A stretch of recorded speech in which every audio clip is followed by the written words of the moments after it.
રાજકોટ જિલ્લા ભાજપે જિલ્લા પંચાયતના નવા પ્રમુખ અને ઉપપ્રમુખના નામોની સત્તાવાર જાહેરાત કરી છે। કુવાડવા બેઠકમાંથી ચૂંટાયેલા સંજય પીપળિયાને જિલ્લા પંચાયતના પ્રમુખ તરીકે પસંદ કરવામાં આવ્યા છે, જ્યારે કોલીથડ બેઠકના સામંત બામવાને ઉપપ્રમુખ પદની જવાબદારી સોંપવામાં આવી છે। બંને આગેવાનોએ ઉમેદવારી ફોર્મ ભરતા રાજકીય ગરમાવો વધ્યો છે। ભાજપે આ વખતે ઓબીસી ચહેરાઓને પ્રાધાન્ય આપ્યું હોવાની ચર્ચા ચાલી રહી છે। નવનિયુક્ત આગેવાનોએ પારદર્શક વહીવટ, વિકાસ કાર્યોમાં ગતિ અને ગ્રામ્ય વિસ્તારમાં પ્રશ્નોના ઝડપી નિરાકરણની વાત કરી છે।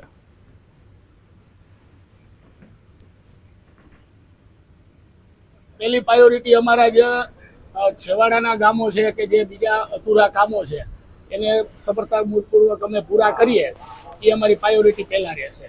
પ્રાયોરિટીમાં તો એક તો આ ભવન તો અમારું અત્યારે લગભગ 36 કે 37 કરોડના ખર્ચે અત્યારે ચાલુ થઈ ગયું છે અને સંપૂર્ણ 1 વર્ષમાં પૂરું પણ થઈ જશે।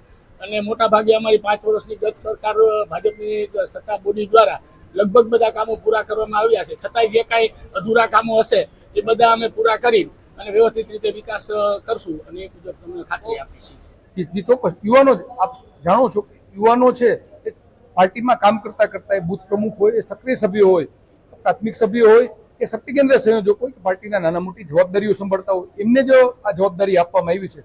સંજયભાઈ છે અમારા ચૂંટાયેલા સરપંચ પણ છે, સાથે સાથે પાર્ટીના પણ ખૂબ સિનિયર આગેવાન છે। એવી જ રીતે અમારા સામંતભાઈ બાંભા છે એ છેલ્લી 3 ટર્મના ગોંડલ તાલુકા ભાજપના મહામંત્રી તરીકેની જવાબદારી વહન કરતા હતા અને પૂર્વે બક્ષીબંધ મોરચામાં પણ સામંતભાઈએ પ્રમુખ તરીકેની જવાબદારીનું વહન કર્યું। અમદાવાદના કાલુપુરમાં આવેલી બેંક ઓફ બરોડાની આરબીઆઈ કરન્સી ચેસ્ટમાંથી રૂપિયા 8.70 કરોડની ચોરી, સનસનાટીભર્યો મામલો સામે આવ્યો છે। આ ચોરીને અંજામ આપનાર બીજું કોઈ નહીં પણ બેંકનો જ સહ કસ્ટોડિયન હરસિદ્ધ કડિયાર હોવાનું ખુલ્યું છે। ચોરીનો આ આખો ઘટનાક્રમ બેંકના સીસીટીવી કેમેરામાં કેદ થઈ ગયો। ઘટનાની ગંભીરતાને જોતા ઝોન 3 એલસીબી અને કાલુપુર પોલીસે તાત્કાલિક એક્શન મોડમાં આવીને ગણતરીની કલાકોમાં જ આરોપી હરસિદ્ધ કડિયારની ધરપકડ કરી લીધી છે। પોલીસે કડક પૂછપરછ હાથ ધરીને આરોપી પાસેથી 2.20 કરોડની રોકડ રકમ રિકવર કરી અને બાકીના કરોડો રૂપિયા મેળવવા માટે આગળની કાયદેસરની કાર્યવાહી તેજ કરી છે। તો આરબીઆઈ કરન્સી ચેસ્ટમાંથી 8.70 કરોડની ચોરી, આ દ્રશ્યો આપ જોઈ રહ્યા છો, જે વિચારવું પણ મુશ્કેલ છે તે કરી અને આ ચોર ફરાર થવાની ફિરાકમાં જ હતો, પરંતુ જેવી જ પોલીસ એક્શનમાં આવી, આ દ્રશ્યોની અંદર આપ જોશો તો ક્લિયર થશે કે કઈ રીતે ત્યાંથી નોટના બોક્સ જે છે તે આખા લઈ જવામાં આવી રહ્યા છે અને ત્યારબાદ સીસીટીવીની મદદથી પોલીસે આ જે આરોપી છે તેને પકડવામાં સફળતા પ્રાપ્ત કરી લીધી છે।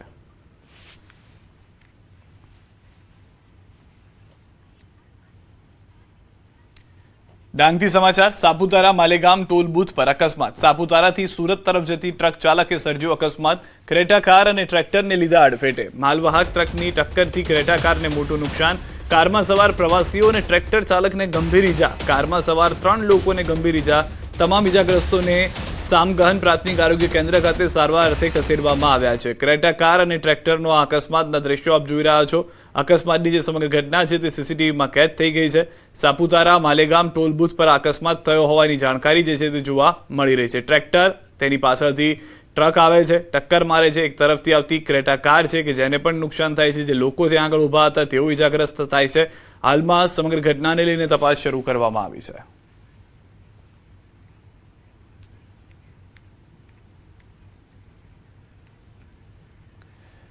અમરેલી લાઠી તાલુકાના કેરાળા નજીક ગમખ્વાર અકસ્માતમાં 3 લોકોના મૃત્યુ થયા છે। અમરેલી લાઠી સ્ટેટ હાઈવે પર ખાનગી બસ અને અલ્ટો કાર વચ્ચે અકસ્માત સર્જાયો। કારમાં સવાર 3 વ્યક્તિના ઘટના સ્થળે જ કમકમાટીભર્યા મોત થયા। અકસ્માત બાદ રોડ પર ટ્રાફિક જામ થઈ ગયો હતો। પોલીસે પહોંચી કારમાં સવાર મૃતકોની ઓળખ કરવા કવાયત હાથ ધરી છે। બસ ચાલક જઈ રહ્યા હતા એ દરમિયાન અચાનક જ સામેથી જે છે તે ગાડી આવે છે અને સીધી જ બસ સાથે જઈને ટકરાય છે। બસ ચાલક સંતુલન રાખવાનો પ્રયાસ કરે છે, પરંતુ તેમ છતાં બસ જે છે તે નીચે ઉતરી જાય છે। સદનસીબે બસમાં કોઈનો જીવ નથી ગયો, પરંતુ જે ગાડી આવી રહી હતી અલ્ટો કાર, તેમાં સવાર 3 લોકોના મૃત્યુ ઘટના સ્થળે જ થઈ ગયા હતા।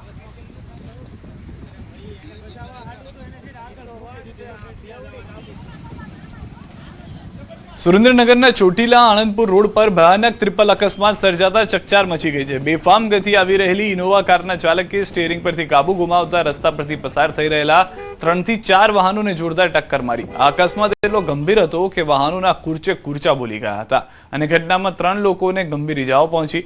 અકસ્માતને પગલે ચોટીલા હાઈવે પર વાહનોની લાંબી કતારો લાગી ગઈ અને ટ્રાફિક જામના દ્રશ્યો પણ સર્જાયા। ઘટનાની જાણ થતાં ચોટીલા પોલીસનો કાફલો ઘટના સ્થળે દોડી આવ્યો હતો અને ઇજાગ્રસ્તોને સારવાર અર્થે હોસ્પિટલ ખસેડ્યા હતા। ટ્રાફિકને પૂર્વવત કરવાની કામગીરી હાથ ધરી હતી। રાજકોટના ગોંડલ શહેરના ભોજરાજપરા વિસ્તારમાં એક બંધ મકાનમાંથી યાર્ડના કમિશન એજન્ટનો કોહવાયેલો મૃતદેહ મળી આવતા ચકચાર મચી ગઈ છે।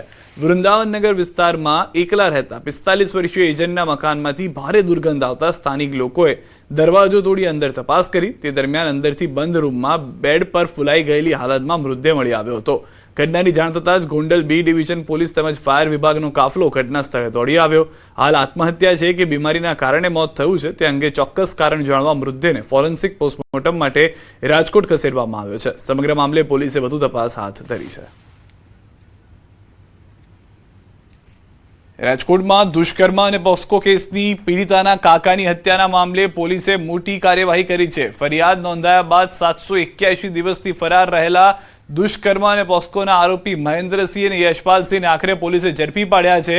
રાજકોટ રેન્જ આઈજી નિર્લિપ્ત રાય દ્વારા 4 પોલીસ અધિકારીઓ સામે સસ્પેન્શનની કાર્યવાહી કરવામાં આવતા ગ્રામ્ય પોલીસ તંત્ર હરકતમાં આવી ગયું। 2 વર્ષ સુધી આરોપીઓને ન પકડી શકેલી પોલીસે ગણતરીની કલાકોમાં જ બંને ફરાર આરોપીઓને ઝડપી પાડ્યા। રાજકોટ ગ્રામ્ય એસપી વિજયસિંહ ગુર્જરે આરોપીઓને પકડવા માટે ખાસ સ્પેશિયલ સ્ક્વોડની રચના કરી હતી।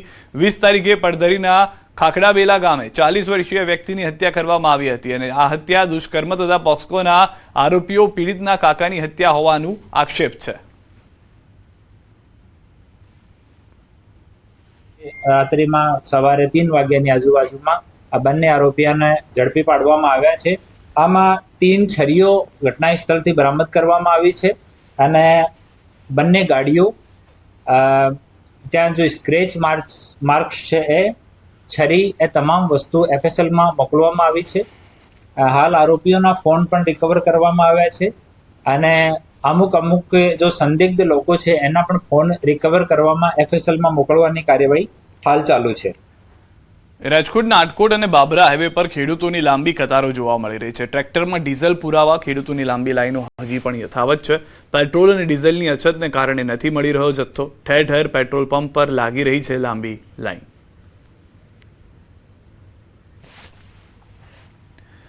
ઉનાળુ વેકેશનના માહોલમાં ગુજરાતના એકમાત્ર ગિરિમથક સાપુતારા અને પ્રવાસીઓનો ભારે ધસારો જોવા મળી રહ્યો છે, જેના કારણે સ્થાનિક પેટ્રોલ પંપ પર વાહનોની લાંબી લાઈનો લાગેલી જોવા મળી રહી છે।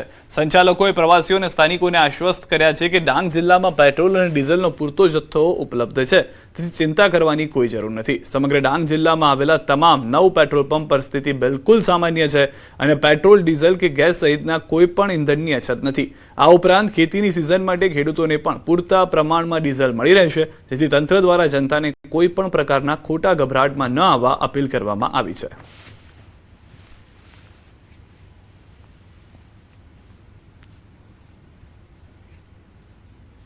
ડાંગ જિલ્લામાં અહીં ઇન્ડિયન ઓઇલના પેટ્રોલ પંપ ઉપર સતત અને સંપૂર્ણ અવિરત રીતે જથ્થો મળી રહે છે।